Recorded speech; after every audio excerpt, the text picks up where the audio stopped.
Magandang gabi po sa inyong lahat. Dahil papasok tayo sa Friday the 13th. Isa po itong special episode, no, na tatalakayin natin. Kukuha ako dito ng 3.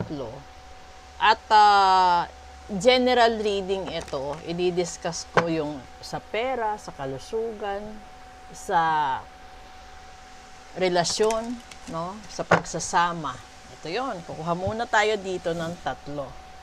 Sa gustong mag-book ng full private reading, sa gustong magpa-ritual, sa gustong magpa-cleansing, gawin nyo na po kasi Friday the 13th. Diba? So, unang card, kuha tayo. Pangalawa. And pangatlo. Okay? So, tabi muna natin yan dyan. Yung unang lumabas is you're my soulmate. So, ibig sabihin, related ito sa soulmate. Diba? Kasi sinabi dito, it must be written in the stars because you're most, ano ba to? Definitely are my destiny and we belong to each other. Tapos yung pangalawa is sinabi, let me go. Diba? And then yung pangatlo is missing you.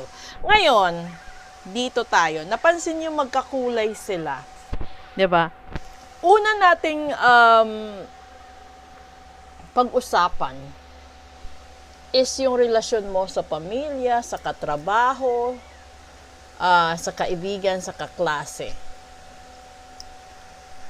Kasi yung soulmate, hindi lang naman siya soulmate na sa pag-iibigan eh. Posible kayong maging soulmate dahil magkasundo kayo, or probably siguro naging magkaibigan na kayo or magkaklase kayo simula pa nung unang panahon. Ngayon,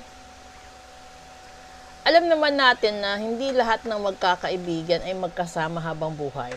Kasi yung iba kailangan talagang umalis, kailangan magtrabaho, kailangan maghanap buhay kasi hindi naman pareho ang estado sa buhay. Pero ando doon yung nami-miss nyo ang isa't isa. 'Di ba? Kaya nga siguro maraming nai-schedule na gathering, lalong-lalo na kung nag-abroad yung isa, tapos pauwi, 'di ba? Ayun na 'yon. Dito tayo mag-focus sa love life. Kasi ito yung pinakamaraming problema. Ito yung punot dulo ng maraming problema. Kapag alam mo na soulmate mo yung tao, or sabihin natin hindi mo talaga lubos maisip na soulmate mo siya, pero